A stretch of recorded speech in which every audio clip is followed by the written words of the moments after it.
Hello my dear student, I am your science teacher from Saraswati Vidyapit Senior Secondary School. Today 10 of Science, so welcome to class 6. Chapter 2 Components of Food. जैसा कि बच्चों आप सब जानते हैं कि अपना चैप्टर 2 चल रहा है कंपोनेंट्स ऑफ फूड, जिसमें हमने बहुत कुछ पढ़ लिया था। इसमें हमने कि फूड क्या होता है, फूड की रिक्वायरमेंट क्यों होती है, बेनिफिट्स क्या होते हैं फूड के, न्यूट्रिएंट्स कौन से होते हैं जैसे कार्बोहाइड्रेट, प्रोटीन, फैट, विटामिन्स और वाटर और रफेज, इन सब के बारे में हमने पढ़ा था। फिर हमने डिफिशियंसी ऑफ डिजीज़ पढ़ा था कि इन न्यूट्रिशंस की वजह से कौन सी डिजीज़ होती है।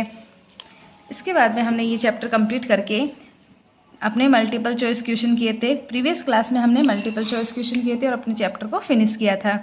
आई होप आपने ये वर्क अपनी नोटबुक में भी किया होगा। आज हम स्टार्ट करेंगे। आज का अपना वर्क रहेगा very short answer type question और शॉर्ट आंसर टाइप क्वेश्चन। तो देखिए, वेरी शॉर्ट टाइप क्वेश्चन में फर्स्ट क्वेश्चन अपना what are the sources of carbohydrate. अब इन क्वेश्चनों को आप अपन एक नोटबुक में करेंगे। अपना फर्स्ट क्वेश्चन है what are the sources of carbohydrate, कि कार्बोहाइड्रेट के क्या क्या सोर्स होते हैं।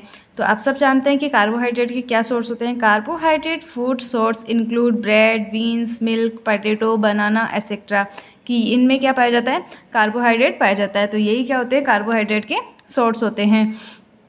इसमें वीट भी होता है, bread, beans, milk, potato, banana etcetera, ये सारे क्या है, शुगर केन, ये किसके सोर्स है, कार्बोहाइड्रेट के। तो आप इनमें से कोई भी लिख सकते हैं। फिर देखिए, right the name of any 2 water soluble vitamin. हमें नेक्स्ट क्वेश्चन क्या पूछा है, right the name of any 2 water soluble vitamin. जो वाटर सोल्यूबल के 2 विटामिन है वो कौन से होते हैं, उनके नेम राइट करने हैं। तो कौन से हुए, विटामिन बी और विटामिन सी, और बाकी वो कौन से थे, फैट सोल्यूबल विटामिन। और वाटर सोल्यूबल विटामिन में कौन से आएंगे, विटामिन बी और विटामिन सी। नेक्स्ट क्वेश्चन है अपना what is nutrition. What is nutrition, nutrition क्या होता है।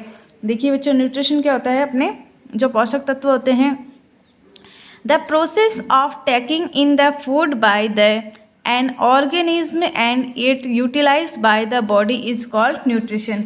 न्यूट्रिएंट्स क्या होते हैं, जो पोषक तत्व होते हैं। अब न्यूट्रिशंस क्या होते हैं, जो प्रोसेस होती है, the process of taking in the food by an organism, जो प्रोसेस होती है खाना लेने की ऑर्गेनिज्म के द्वारा, and it's utilize by the body, और इसके द्वारा यूज़ किया जाता है, अपनी बॉडी के द्वारा यूज़ की जाती है, वो प्रोसेस क्या होती है, न्यूट्रिशन।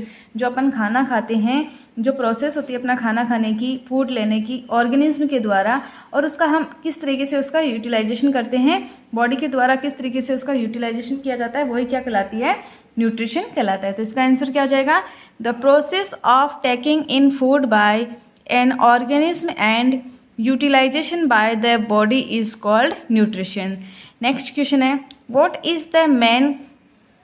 देखिए नेक्स्ट क्वेश्चन क्या है अपना, what is the main constitute of roughage. Main constitute क्या, घटक क्या होते हैं मेन किसके, रफेज की। तो cellulose is the main constitute of the roughage. इसका आंसर क्या हो जाएगा, cellulose is the main constitute of roughage. ये अपने वेरी शॉर्ट के हैं, तो हम सिंगल लाइन में इसका आंसर दे सकते हैं। तो इसका आंसर क्या हो जाएगा, cellulose is the main constitute of roughage. Next है what are the functions of vitamins. What are the functions of vitamin. वैसे तो हम सब जानते हैं कि विटामिन के क्या फंक्शन होते हैं, फाइट विथ डिजीज, और ये भी हम जानते हैं कि अलग अलग विटामिन के, जैसे विटामिन ए का, vitamin B, vitamin C, vitamin D, vitamin K और ए, इनका सबका वर्क अलग अलग होता है। लेकिन हमें तो सिर्फ सिंपली और एक साथ ही पूछा है कि what the functions of vitamins, कि विटामिन्स के फंक्शंस क्या होते हैं। तो हमने शॉर्ट में लिखा है vitamins are important for the formation of tissues, blood cell, genetic material, hormones and chemicals for the nervous system. तो इसका आंसर क्या लिखा हमने, vitamins are important for the formation of tissues और blood cells, genetic materials, hormones और chemical for the nervous system. अब देखिए next question अपना what do you mean by staple food. What do you mean by staple food, a food that is eaten routinely and a such quantities that is the constitutes a dominant portion of a standard diet। कि staple food क्या होता है। Staple food जो अपने द्वारा खाया जाता है, रूटीनली जो खाया जाता है और पर्याप्त मात्रा में जो खाया जाता है, अपने बैलेंस डाइट को इक्वल रखने के लिए, यानी अपने संतुलित आहार को प्रॉपर रखने के लिए जो खाना खाया जाता है वो क्या होता है, स्टेपल फूड होता है। तो देखिए इसका आंसर क्या लिखा हमने, a food that is eaten routinely and a such quantities that is the constitute a dominant portion of a standard diet. तो ये कौन से हो गए अपने वेरी शॉर्ट आंसर, जिसमें कौन कौन से था, what are the source of carbohydrate, what are the name of any two water soluble vitamins, what is the nutrition, what is the main constituent of surface, what are the function of vitamin, what do you mean by the staple food। ये अपने very short के answer हो गए। अब हम करेंगे short type answer.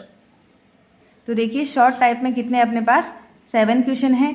First question है इसमें, name the different food groups. हमें क्या देना है, name the different food groups. Different food groups के नेम राइट करने हैं हमें, ये भी हम एक नोटबुक में ही करेंगे। तो फर्स्ट क्वेश्चन क्या है अपना, name the different food groups. इसका आंसर क्या हो जाएगा, the basic food groups are. अब देखिए ऐसे तो अपने फूड ग्रुप में कार्बोहाइड्रेट, प्रोटीन, फैट, विटामिन ये आते हैं, लेकिन ये भी इसी में ही है, bread, cereals, rice, pasta, noodles और other grains, vegetables and legumes, fruits, milk, yoghurts, cheese, lean meat, fish, eggs और नट्स।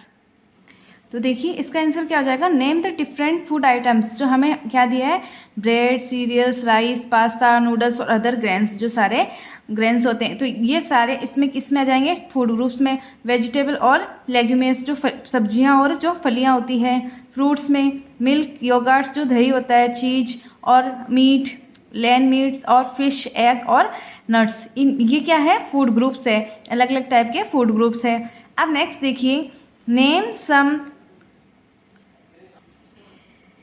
नेक्स्ट क्या, name some practices of food preparation which lead to loss of nutrients value. अब देखिए अगला question क्या है कि हमें कुछ ऐसी प्रथाओं के नाम देने हैं जिससे जो क्या करता है, लॉस कर देता है nutrition value,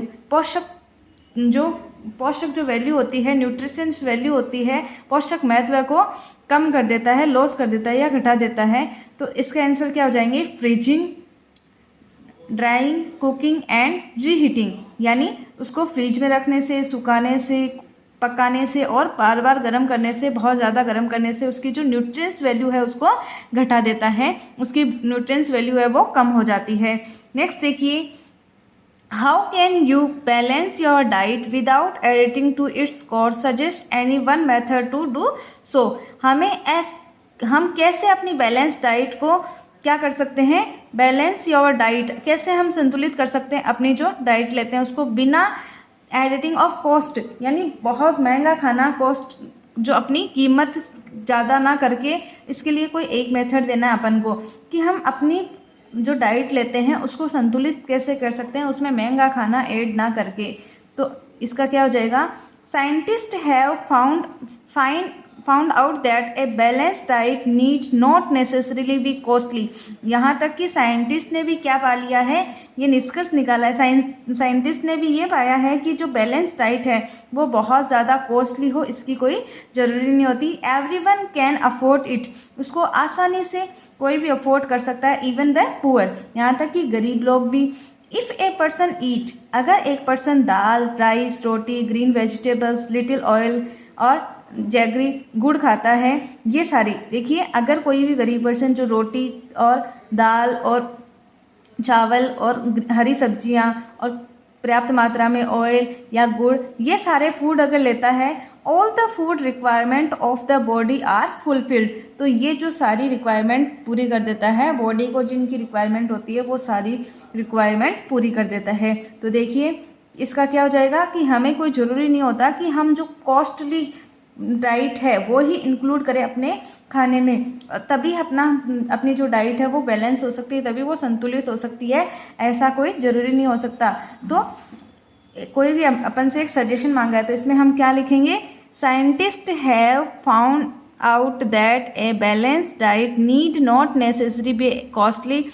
Everyone can afford it, even the poor. If a person eat dal, rice, roti, green vegetable, little oil or jaggery, all the food requirement of the body are fulfilled. ये अपना answer हो जाएगा। Next देखिए, why does a teenager need more food than a baby. Why does a teenager need more food than a baby, कि एक teenager को क्यों ज़्यादा आवश्यकता होती है फूड की देन ए बेबी, एक बेबी की कंपैरिजन में एक टीनेजर को फूड की रिक्वायरमेंट ज़्यादा क्यों होती है। तो देखिए, because they are in a high growing stage, क्यों हो जाएगी, a teenager need more food than a baby because they are in a high growing stage, वो एक हाई ग्रोइंग स्टेज में पहुंच जाते हैं। Height and weight repeatedly increase, उसमें हाइट और वेट इंक्रीज होता रहता है। दस डिमांडिंग मोर प्रोटीन, तो उनको ज़्यादा ज़रूरत होती है, उनको ज़्यादा डिमांड होती है किसकी, more protein, carbohydrate, vitamins as per requirement of the body. तो इसका आंसर क्या हो जाएगा, why does a teenager need more food than a baby, कि क्या कह रहा है, एक टीनेजर को क्यों ज़रूरत होती है किसकी, फूड की, एक बेबी की कंपैरिजन में एक टीनेजर को ज़्यादा ज़रूरत होती है, वो क्यों होती है, बिकॉज दे आर, इसका आंसर हम क्या लिखेंगे, a teenager need more food than a baby because they are in a high growing stage, height and weight repeatedly increasing, thus demanding more protein and carbohydrate and vitamin as per requirement of the body। उनकी requirement ज़्यादा होती है protein, carbohydrate, vitamin की, क्योंकि उनकी height और weight increase होता रहता है और इस स्टेज में उनमें ज़्यादा ग्रोथ होती है, इसलिए उनको फूड की रिक्वायरमेंट ज़्यादा होती है। लेकिन बेबी को इतनी रिक्वायरमेंट नहीं होती है, उसको सिर्फ अपनी जितनी ज़रूरत होती है उतना दिया जा सकता है। तो ये अपने शॉर्ट आंसर टाइप क्वेश्चन है। अब देखिए, शॉर्ट आंसर टाइप क्वेश्चन में भी अपने 1, 2, 3, 4 ही किए हैं। आगे के हम जैसे 5, 6 और 7 नेक्स्ट क्लास में करेंगे, क्योंकि आज के लिए आपका वर्क सफिशिएंट है और अगर हम सारे क्वेश्चन सॉल्व करेंगे तो आपके लिए ज़्यादा वर्क हो जाएगा। तो आज हमने 6 और 4, 6 तो वेरी शॉर्ट क्वेश्चन आंसर और 4 शॉर्ट टाइप क्वेश्चन आंसर किए हैं, क्योंकि आपके लिए सफिशिएंट है। अब देखिए, आज का अपना वर्क क्या रहेगा, very short answer type question जो आपको कंप्लीट करना है। और शॉर्ट आंसर टाइप क्वेश्चन, इसमें हमने फर्स्ट, सेकंड, थर्ड और फोर्थ सॉल्व किए हैं, तो यहाँ तक आपको वर्क करना है। नेक्स्ट क्लास में हम 5, 6, 7, 8, 7 ये क्वेश्चन करेंगे और लॉन्ग आंसर टाइप क्वेश्चन, जो भी अपना वर्क रहेगा वो नेक्स्ट क्लास में रहेगा। आज के लिए आपका क्या वर्क रहेगा, आपको ये very short answer type question करने हैं। एक बार आप वापस देख सकते हैं, first question, second question, third, fourth, fifth और 6th क्वेश्चन, ये आज का very short answer type question. और फिर हम अपने किया है शॉर्ट आंसर टाइप क्वेश्चन, जिसमें फर्स्ट, सेकंड, थर्ड और फोर्थ, ये अपना आज का वर्क रहेगा, वेरी शॉर्ट और शॉर्ट। अगर आपको कोई भी कंफ्यूजन है तो आप कमेंट में पूछ सकते हैं। और इसी के साथ इस वीडियो को आपको लाइक करना है, कमेंट करना है और शेयर करना है। अगर कोई भी कन्फ्यूजन है तो आप कमेंट में पूछ सकते हैं और आपको ये वर्क करना है। नेक्स्ट वर्क के लिए हम अगली क्लास लेके आएंगे। And thank you so much for watching this wonderful video. Have a great day. Thank you so much.